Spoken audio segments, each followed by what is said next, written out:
Hello दोस्तों, मैं अनामिका सिंह स्वागत करती हूँ आप सबका आपके यूट्यूब चैनल नॉलेज कॉर्नर में। फ्रेंड्स, आज जो हमारा टॉपिक है वो नर्व कंडक्शन रहने वाला है। इसके पहले यहाँ तक के टॉपिक हम सब ने कवर कर लिया है। अगर आपने देखा है तो बहुत अच्छी बात है, अगर नहीं देखे हैं तो हमारे इसी चैनल पे जाइए और उन सारे वीडियो को भी ज़रूर देखिए। लेकिन आज का क्लास स्टार्ट करने से पहले मैं आपसे कुछ कहना चाहूँगी, कुछ इंपॉर्टेंट बातें। जो आपका पीजीटी एग्ज़ाम हुआ है, आप में से कितनों ने पीजीटी का एग्ज़ाम 2022 वाला जो था वो दिया होगा, और कितने ऐसे रहे होंगे जिन्होंने पेपर एनालिसिस किया होगा। जो एग्ज़ाम नहीं दिए हैं उन्होंने पेपर तो ज़रूर देखा ही होगा। आपको दिखा होगा कि पेपर के एग्ज़ाम का जो पैटर्न था, पेपर का जो पैटर्न था, वो बिल्कुल आउट ऑफ सिलेबस नहीं कह सकते, वो आउट ऑफ सिलेबस तो नहीं था तो सिलेबस से ही, लेकिन वो इतना मतलब घटिया क्वालिटी का पेपर था कि आप उसको एकदम मतलब कह सकते हैं अनयूज़, जिसका कोई यूज ही ना हो, जिसका कोई मतलब ही ना निकले, ऐसा पेपर था। जो लोग बहुत डेप्थ में पढ़े होंगे उन लोगों ने, मतलब मैं ये नहीं कह रही हूँ कि उस पेपर को कोई सॉल्व नहीं कर सकता या मैं उस पेपर को सॉल्व नहीं कर पाऊँगी या सॉल्व नहीं करा पाऊँगी, बट पेपर पूछने का जो तरीका था, जो पैटर्न था, वो बिल्कुल बहुत ज़्यादा चेंज था। ऐसा लग रहा था कि एआई से क्वेश्चन पूछा, एआई से क्वेश्चन बनवाया और उठा के बिल्कुल कॉपी पेस्ट कर दिया है। एग्जामिनर, अगर खुद एग्जामिनर को वही पेपर सॉल्व करने को दे दिया जाए तो वो एग्जामिनर भी वो पेपर नहीं सॉल्व कर पाएगा। पेपर का लेवल ऐसा था। और टाइम के हिसाब से अगर बात करें टाइम की, तो टाइम के अकॉर्डिंग तो पेपर मतलब बहुत ज़्यादा घटिया था। ऐसे लग रहा था कि हम पीजीटी का पेपर नहीं देख रहे हैं, नहीं दे रहे हैं। ऐसे लग रहा था कोई बहुत मतलब मुझे समझ में नहीं आ रहा कि ये लोग पीजीटी के जो स्टूडेंट हैं उनसे करवाना क्या चाह रहे हैं। क्या उनसे मतलब ग्रेजुएशन, पोस्ट ग्रेजुएशन वालों को पढ़ाएंगे या नीट वालों को पढ़वाएंगे, पीजीटी के जो टीचर बनेंगे पीजीटी देकर। एटलीस्ट वो कितना भी हाई लेवल तक जाएंगे तो 12th तक ही पढ़ाएंगे, उससे आगे तो वो जाएंगे नहीं। और तुम्हारे पेपर बनाने का जो पैटर्न था वो बिल्कुल नीट वगैरह के लेवल का था। तो मतलब बिल्कुल बहुत ज़्यादा निराशाजनक पेपर था। आप लोग क्या कहना चाहेंगे? आप लोगों की क्या राय है? आप लोगों को क्या लगता है कि पेपर कैसा था, या ऐसे ही पेपर होना चाहिए? किस तरह से होना चाहिए? आवाज़ उठाना बहुत ज़रूरी है। देखिए, आवाज़ उठाना बहुत ज़रूरी है।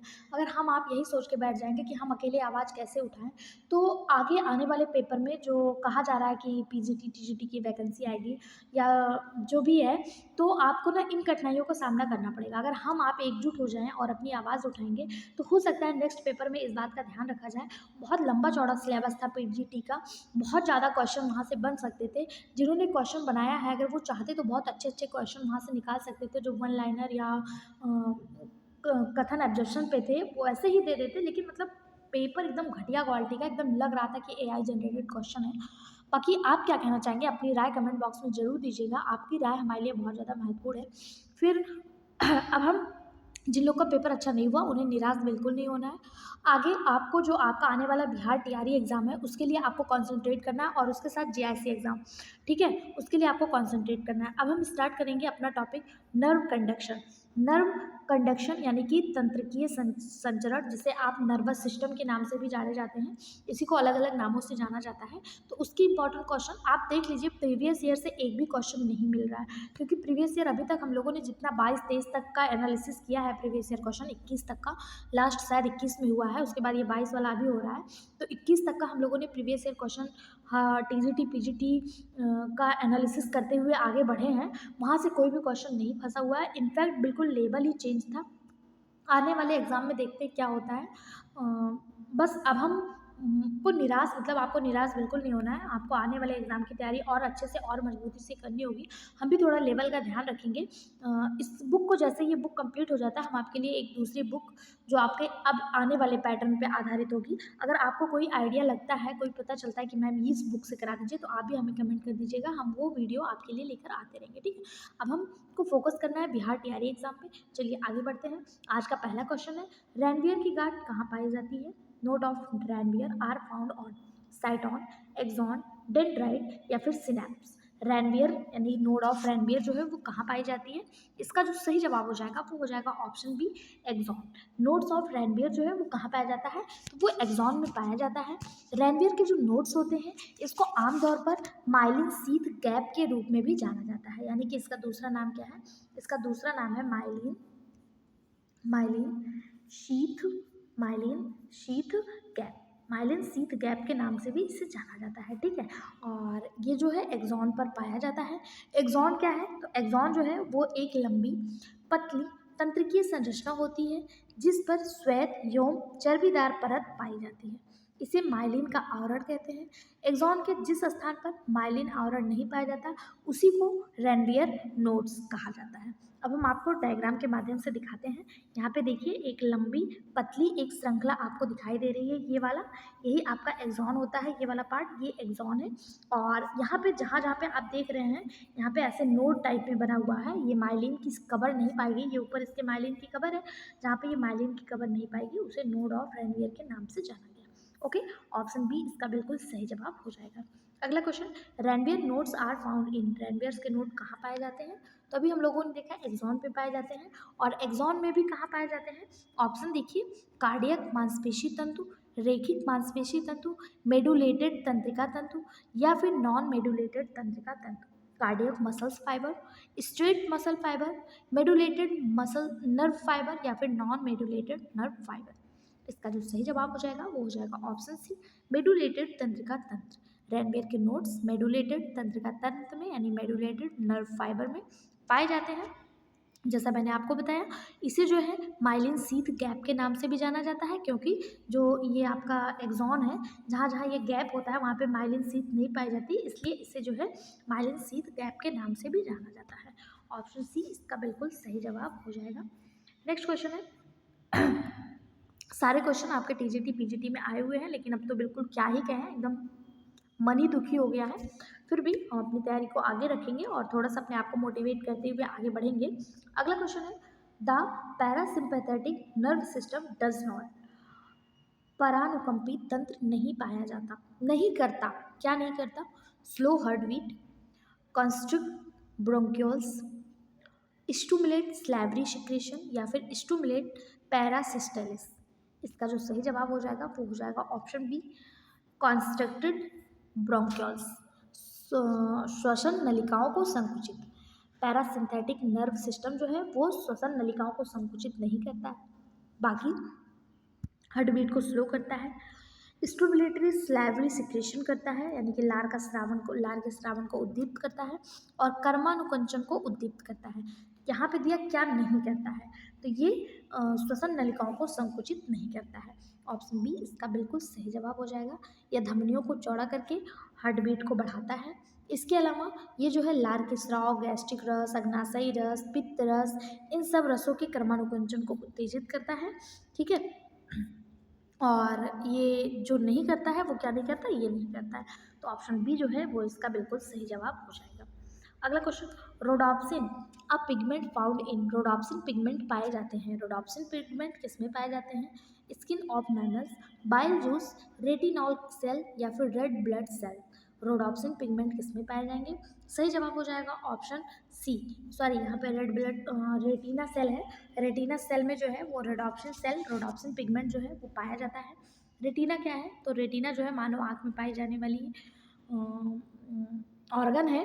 मानव आँख की रेटिना की कोशिकाओं में जो है रोडोप्सिन पिगमेंट पाया जाता है। अगर आपसे पूछा जाए ये रोडोप्सिन जो है वो किसके लिए जिम्मेदार होता है, तो रोडोप्सिन जो है ये लाल कोशिकाओं, जो रेड ब्लड सेल्स होता है मानव रेटिना की, देखिए अब यहाँ पर रेड ब्लड सेल्स भी दिया है और रेटिना की कोशिका भी दिया है, तो रोडोप्सिन जो है ये रेटिना के आरबीसी में पाया जाता है, रेटिना के आरबीसी में, आरबीसी में तो पाया जाता है लेकिन पूरे आरबीसी में नहीं पाया जाता, रेटिना के आरबीसी में पाया जाता है, ठीक है। इसे दृश्य बैगनी या विजुअल पर्पल के रूप में भी जाना जाता है, क्योंकि ये देखने के लिए जिम्मेदार होता है। अगर आपसे पूछा जाए कि इसकी खोज किसने की थी, तो एक साइंटिस्ट थे जिनका नाम था क्रिश्चियन बोल नामक साइंटिस्ट ने 1876 में इसकी खोज की थी, ठीक है। ऑप्शन सी इसका बिल्कुल सही जवाब हो जाएगा। ये मानव रेटिना के आरबीसी में पाया जाता है। अगला क्या, रोडोप्सिन सेल। अगला क्वेश्चन है, respiratory rhythm centre is situated in which protein of the brain, मस्तिष्क के किस भाग में श्वसन लय केंद्र स्थित होता है। ऑप्शन आपके सामने दिए हुए हैं, medulla reason, cerebellum, corpus callosum, या फिर सेरिब्रम। किसमें जो है श्वसन लय केंद्र संबंधित होते हैं यानी रिस्पायरेटरी रिदम सेंटर पाया जाता है। तो इसका सही जवाब हो जाएगा ऑप्शन ए मेडुला रीजन में। कहाँ पे? मेडुला रीजन में जो है श्वसन यानी कि रिस्पायरेटरी रिदम सेंटर प्रेजेंट होता है मेडुला रीजन में, ठीक है, जो प्राथमिक रूप से मानव में श्वसन क्रिया का नियमन करता है। श्वसन लय केंद्र के पास स्थित रसायन संवेदी क्षेत्र मानव रक्त में कार्बन डाइऑक्साइड और हाइड्रोजन आयन सांद्रता के परिवर्तन के लिए बहुत संवेदनशील होता है। ऑप्शन ए इसका बिल्कुल सही जवाब हो जाएगा। अगला क्वेश्चन है the human I the space between lens and retina is called. मानो आंख में लेंस और रेटिना के मध्य का भाग क्या कहलाता है? Aqueous chamber, vitreous chamber, blind spot या फिर मैकुला लूटिया। जो रेटिना और आईज मतलब लेंस जो होता है, जो मानो आंख का लेंस होता है और रेटिना, यहाँ पे आप देखिए डायग्राम के माध्यम से आपको दिखाते हैं। ये देखिए यहाँ पे, ये देखिए लेंस और रेटिना, ये देखिए यहाँ पे ये लेंस हो गया, ये मानो आइज का लेंस हो गया और ये रेटिना हो गया। इनके बीच का भाग पूछा जा रहा है, इसके बीच का भाग क्या कहलाता है? इसके बीच का भाग क्या कहलाता है? तो इसके बीच का जो भाग होता है इसी को वाइट्रस चैम्बर या कचाब द्रव वेशम कहते हैं। वाइट्रस चैम्बर इंग्लिश में याद कर लीजिए, इसको क्या कहेंगे? वाइट्रस चैम्बर कहेंगे। तो इस हिसाब से ऑप्शन बी बिल्कुल सही जवाब हो जाएगा। या मुख्य रूप से मानव के नेत्र के आकार के रख रखाव के लिए जिम्मेदार होता है। लेंस तथा रेटिना के बीच में ये जो कचाब है, ये जो वाइट्रस चैम्बर है, ये भरा होता है, जिससे मनुष्य के नेत्र का जो आकार है वो समान बना रहता है, एक जैसा जो है वो बना रहता है। अगला question, the neurogenic heart is the characteristic feature of. Neurogenic हृदय लक्षण है रैबिट, रैट, ह्यूमन या फिर लोअर वर्टिब्रेट। न्यूरोजेनिक किसका है? ये देखिए बिहार पीजीटी में आया हुआ क्वेश्चन है कि न्यूरोजेनिक हार्ट जो है ये किसका लक्षण है? तो इसका सही जवाब हो जाएगा लोअर वर्टिब्रेट। किसका है? लोअर वर्टिब्रेट का। इसमें जो है स्पंदन तंत्रिकीय होता है। जबकि अगर बात करें हायर वर्टिब्रेट का, तो जो हायर होता है, जैसे हम लोग हो गए, तो आपको पता है कि हमारा जो हार्ट होता है वो मायोजेनिक होता है। कैसा होता है? मायोजेनिक होता है। और लोअर वर्टिब्रेट में कैसा होता है? न्यूरोजेनिक होता है। ओके, तंत्रिका हृदय अधिकांश आर्थ्रोपोडा और कुछ एनिलिडा की जो है एक विशेषता है कि न्यूरोजेनिक हृदय किसका होता है? अधिकांश मतलब लगभग बहुत ज़्यादा आर्थ्रोपोडा और थोड़े बहुत एनिलिडा, ठीक है। इसमें जो है हार्ट की धड़कन की शुरुआत हृदय के पास स्थित तंत्रिका नाड़ी ग्रंथि से आने वाले तंत्रिका आवेगों से होता है। और हम लोग को कैसा होता है? मायोजेनिक होता है। अगला, ब्रेन ओरिजिनेट्स फ्रॉम। मस्तिष्क की उत्पत्ति किससे होती है? Ectodermal, mesodermal, ectoderm, mesoderm, endoderm या फिर एक्टोमीजोडर्म। मस्तिष्क की उत्पत्ति यानी मस्तिष्क जो है वो किससे बनता है? तो इसका सही जवाब हो जाएगा ऑप्शन ए एक्टोडर्म। ये क्वेश्चन आपका बिहार पीजीटी और पीजीटी बायोलॉजी दोनों में आया हुआ क्वेश्चन है। ब्रेन किससे बनता है? एक्टोडर्म से, ठीक है। मस्तिष्क की जो उत्पत्ति है वो बाह्य जन स्तर यानी एक्टोडर्म से होती है। डेस्टुलेशन के कारण बनने वाली तीन परतें जो हैं जम्स लेयर जिन्हें कहा जाता है, वो ऑर्गोजेनेसिस की प्रक्रिया द्वारा विशिष्ट अंगों के विकास में रोल प्ले करती हैं, जिसमें एक्टोडर्म, मेसोडर्म, एंडोडर्म ये सब आता है। तो एक्टोडर्म से जो बनती है उसमें आपका मस्तिष्क है यानी कि नर्वस सिस्टम है, सेंस ऑर्गन है, ये सभी एक्टोडर्म से बनती हैं। एक्टोडर्म धीरे धीरे मस्तिष्क, रीढ़ की हड्डी, परिधीय नसों और एड्रेनल मेडुला में विकसित होता है, ठीक है। ऑप्शन ए इसका बिल्कुल सही जवाब हो जाएगा। अगला, blind spot in human eyes is located. मानव आंख के अंध बिंदु यानी ब्लाइंड स्पॉट स्थित होते हैं in fovea centralis, in middle of the lens, where optical nerve leaves the retina, in centre of the pupils. मानो आंख के अंधबिंदु यानी ब्लाइंड स्पॉट जो है वो कहाँ पे प्रेजेंट होते हैं? तो इसका सही जवाब हो जाएगा option C where optic nerve leaves the retina. जहाँ ऑप्टिक नर्व रेटिना को छोड़ता है वहीं पर जो है ब्लाइंड स्पॉट प्रेजेंट होता है। आपको डायग्राम के माध्यम से दिखाते हैं। यहाँ पे देखिए, ये आपके सामने ह्यूमन आइज का एक डायग्राम है।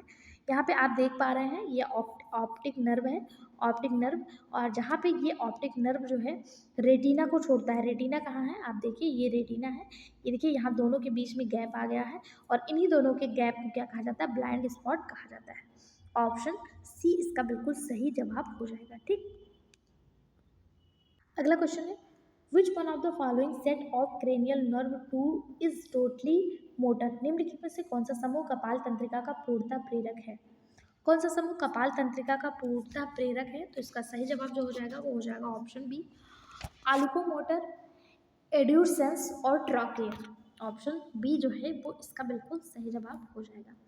उच्च यानी कि हायर वर्टिब्रेट जो होते हैं, हायर वर्टिब्रेट्स में कौन कौन आता है? तो आपको पता होगा, इसमें रेप्टाइल्स, बर्ड्स, मैमल आते हैं। इसमें जो है 12 पेरी यानी 12 पेयर जो है वो कपाल तंत्रिकाएं पाई जाती है, यानी क्रेनियल नर्व पाया जाता है, जिसमें 3 ऑकुलोमोटर होता है। ऑकुलोमोटर कितना होता है? 3। और 6 जो होता है ये एड्यूसेंस होता है, और 4 जो होता है वो ट्राइक्लियर होता है। क्या होता है? ट्राइक्लियर होता है। यही इसका बिल्कुल सही जवाब हो जाएगा, ऑप्शन बी। अगला question, which part of mammalian's brain control the muscular coordination? स्तनधारी मस्तिष्क का कौन सा भाग पेशीय समन्वय को नियंत्रित करता है? सेरिब्रम, सेरिबेलम, कार्पस कोलोसम या फिर मेडुला ऑब्लांगेटा। पेशीय समन्वय यानी कि मसल्स कॉन्स्ट्रक्शन को कौन नियंत्रित करता है? सही जवाब हो जाएगा ऑप्शन बी, सेरिबेलम। सेरिबेलम स्तनधारी जितने भी मैमल्स होते हैं उनके बैक यानी कि पश्च मस्तिष्क का हिस्सा होता है, या पेशीय समन्वय को नियंत्रित करता है, या नियंत्रण पेशीय संतुलन का हिस्सा है जो स्वैच्छिक पेशी गति को नियंत्रित करता है। ऑप्शन बी इसका बिल्कुल सही जवाब हो जाएगा। ह्यूमन का जो ब्रेन होता है वो 3 भागों में बटा होता है, आप सभी को पता है, फोर ब्रेन, मिड ब्रेन और हाइंड ब्रेन। और जो बैक ब्रेन होता है, हाइंड ब्रेन होता है, उसी का हिस्सा होता है सेरिबेलम, और ये जो है मसल्स कॉन्स्ट्रक्शन को रेगुलेट करता है। अगला question, internal ear is filled with, आंतरिक कान किससे भरा होता है? इंटरनल ईयर किससे भरा होता है? एंडोलिम्फ, एक्वस ह्यूमर, पेलिरिम्फ या फिर वाइट्रस ह्यूमर। तो वाइट्रस ह्यूमर अभी हम लोगों ने देखा आइज में भरा है। जो हमारा आंतरिक कान होता है वो एंडोलिम्फ से भरा होता है। किससे? एंडोलिम्फ से, या हड्डी के लेविरिंथ के भीतर स्थित होता है, जो पेरिलिम्फ से घिरा होता है, और वैल्यूबुलर तंत्र के क्षेत्रों के अंदर एंडोलिम्फ का त्वरण संतुलित धारण की अनुमति देता है। ठीक, ऑप्शन ए इसका बिल्कुल सही जवाब हो जाएगा। ये देखिए, ईयर मानो ईयर है। अगर आपसे पूछा जाए सबसे छोटी हड्डी कौन सी होती है, तो सबसे छोटी हड्डी जो है, सबसे छोटी बोन जो है वो मानो कान की ही होती है। कौन सी होती है? अगर आपको पता है कमेंट बॉक्स में बताइएगा मानो कान की सबसे छोटी हड्डी का नाम। अगला question, the cranial nerve response for tastes is human beings are, मानव में कपाल तंत्रिकाएं जो स्वाद के लिए जिम्मेदार है। टेस्टिस में टेस्ट लिखा है। मानव में कपाल तंत्रिकाएं जो स्वाद के लिए जिम्मेदार होती हैं, मतलब मानव में कितने पेयर कपाल तंत्रिकाएं पाई जाती हैं? अभी हम लोगों ने देखा 12 पेयर क्रेनियल नर्व पाया जाता है, जिसमें 3 जो था वो आलुकोमोटर, 6 एडुबिसेंस और 4 जो था वो ट्राकियर था। पूछा जा रहा है इसमें स्वाद के लिए कौन जिम्मेदार है? तो स्वाद के लिए जो जिम्मेदार होता है वो होता है 9 और इसके अलावा 12। 9 और 12 आपको कहाँ पे दिख रहा है? 9 और 12 ऑप्शन डी। ठीक है, ये स्वाद के लिए जिम्मेदार होती है। अगर आपसे पूछा जाए संवेदनशील कपाल तंत्रिकाएं कौन सी होती हैं, तो संवेदनशील होती हैं 1, 2, 4, नहीं 6, 1, 2, 6 और 8, ये संवेदनशील होती हैं। ठीक, ऑप्शन बी इसका बिल्कुल सही जवाब हो जाएगा। अगला question, stimulation of sympathetic nerve of heart acceleration the heart beat due to which of the following, हृदय की अनुकंपित तंत्रिका का उद्दीपन निम्नलिखित में से किसके कारण हृदय की धड़कन को तेज करता है? ऑप्शन आपके सामने है। Release of acetyl choline, inhibit of acetyl choline esters, release of nor adrenaline या फिर डोपामिन का निषेध। किससे होता है? इसका सही जवाब हो जाएगा option C, release of nor adrenaline के, मतलब नॉर एड्रेनलिन के कारण, स्राव के कारण जो है होता है। ऑप्शन सी जो है ये इसका बिल्कुल सही जवाब हो जाएगा।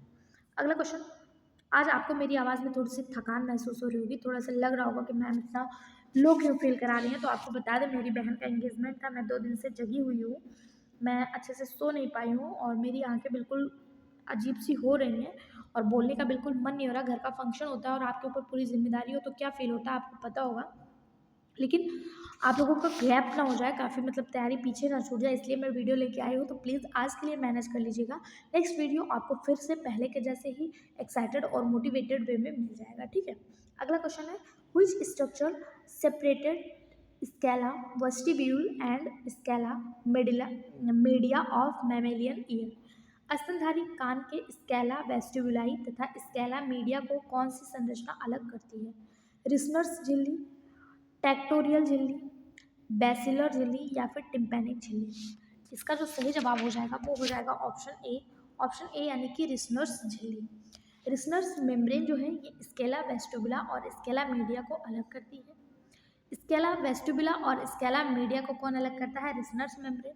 यही अगर आपसे पूछ लिया जाए स्केला मीडिया और स्केला टिम्पैनी को कौन अलग करता है, तो आपका जवाब हो जाएगा बैसिलर मेम्ब्रेन।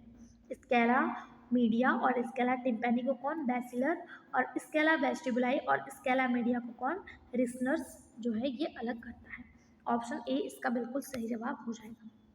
अगला question, which pigments does help some nocturnal animals to see at night? कुछ निशाचर जंतुओं को रात में देखने में कौन सा वर्णक मदद करता है?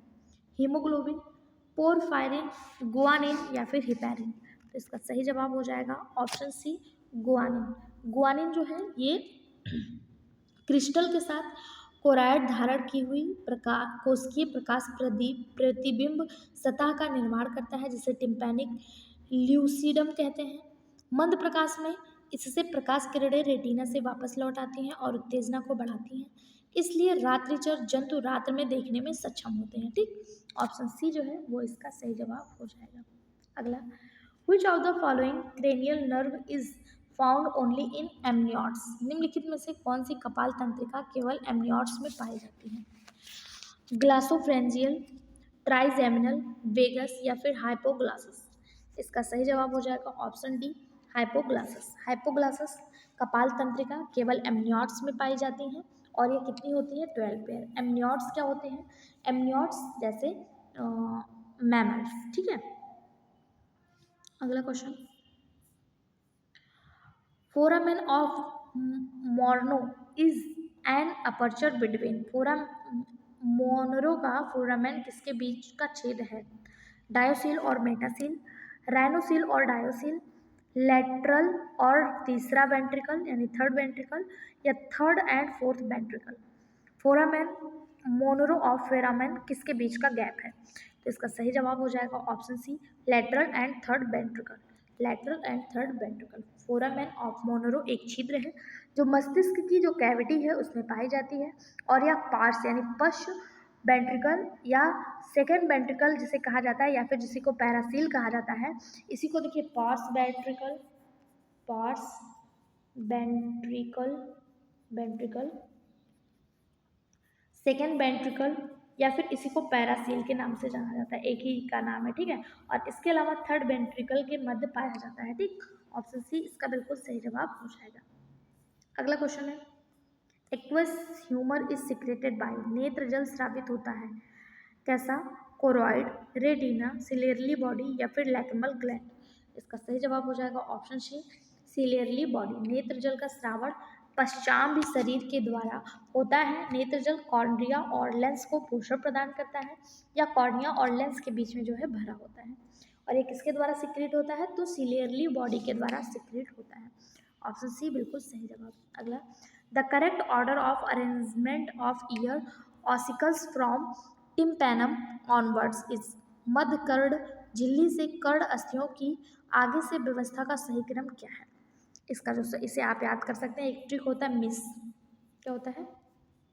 मिस, यानी कि मेलियस, इनकस और स्टेप। मिस से इसको जो है आप याद कर सकते हैं, ये इसके क्रम होता है। ठीक है, मेलियस, इनकस और स्टेप्स, स्टेपीज या स्टेप्स। अगला, द ह्यूमन आइज कलर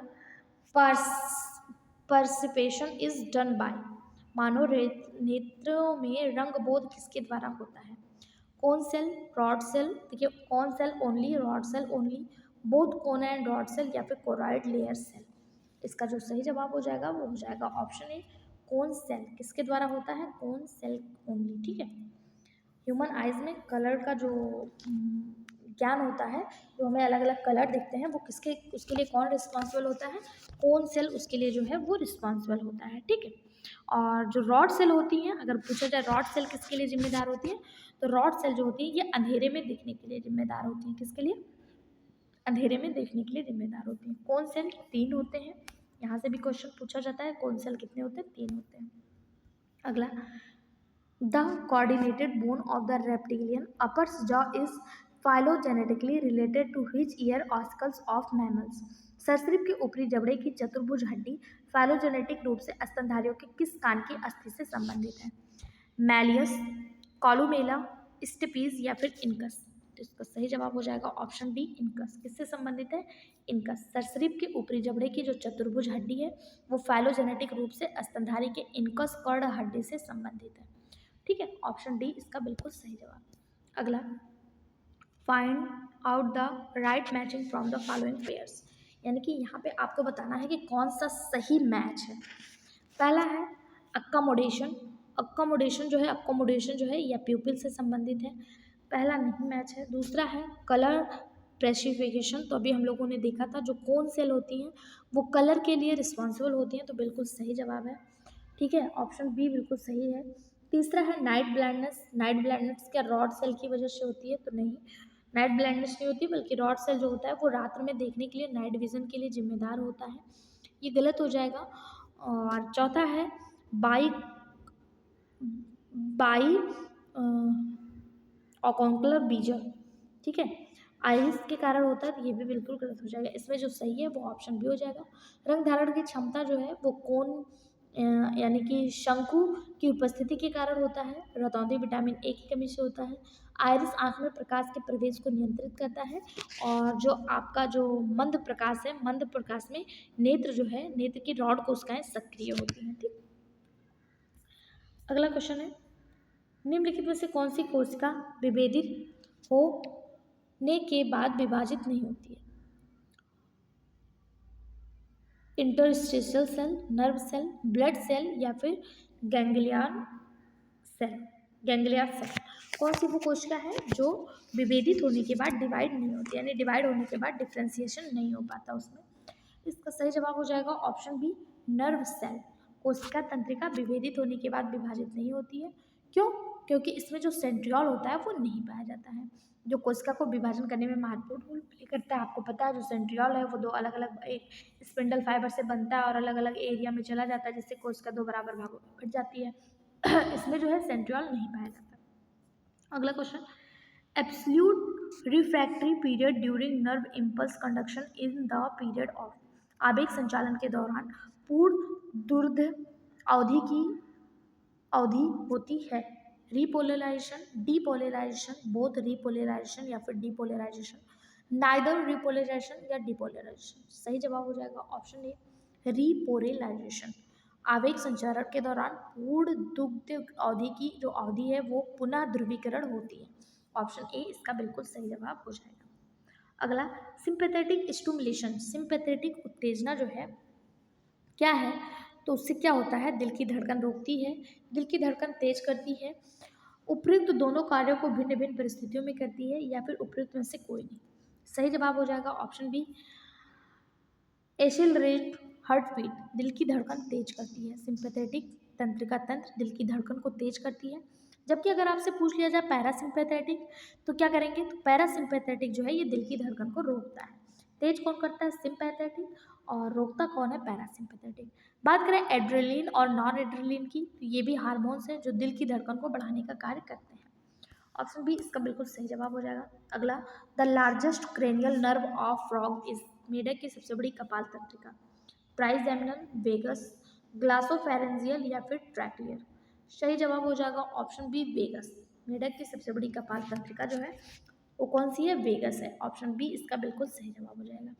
मेढक में जो है इसमें मिश्रित कपाल तंत्रिका पाई जाती है और ये 4 भागों में विभक्त किया जाता है, और इसमें जो सबसे बड़ी है वो वेगस है। अगला क्वेश्चन, मीबोमियन ग्लैंड और इंटेगुमेंटल ग्लैंड फॉर्म। मीबोमियन ग्रंथियां बाह्य त्वचीय ग्रंथियां हैं जो पाई जाती हैं in armpits, on the lips of vagina and gland penis, the in the passage of external ear, on the edges of eyelids. सही जवाब हो जाएगा ऑप्शन डी, पलकों के किनारों पर। मीबोमियन ग्लैंड जो है वो बाह्य त्वचीय ग्रंथि है जो पलकों के किनारों पर पाई जाती हैं। ऑप्शन डी इसका बिल्कुल सही जवाब हो जाएगा। इसी को टार्सल ग्रंथियां भी कहा जाता है और ये लिपिड का स्राव करती हैं, जिससे आंसू जो है फिल्म की सतह पर बना रहता है। इन ग्रंथियों का पूछा जा सबसे पहले वर्णन किसने किया, तो एक साइंटिस्ट थे जिनका नाम था हेनरिक मीबॉम। इन्होंने 1638 से 1700 तक कार्य किया और उसी में जो है इसको खोजा। अगला, माइलिन शीथ ढकती है muscles fibre, collagen fibre, tendon या फिर नर्व फाइबर। तो सही जवाब हो जाएगा option D nerve fibre. Myelin sheath जो है ये तंत्रिका तंत्र को ढकती है। माइलिन प्राय एक्सॉन को घेर लेता है जो रैनवियर के नोड पर बंद हो जाता है, मैंने आपको दिखाया था अभी, और इससे तंत्रिका आवेग की गति जो है वो बढ़ जाती है। ऑप्शन डी इसका बिल्कुल सही जवाब हो जाएगा। अगला क्वेश्चन है, which are the following is correctly match, यानी कि इनमें से कौन सा करेक्टली मैच है। पहला है टिम्पैनिक, ऑर्टिकुलर, मैलियस एंगुलर, स्टेपिस, हायोमैंडिबुलर या फिर इनकस कॉन्वेला।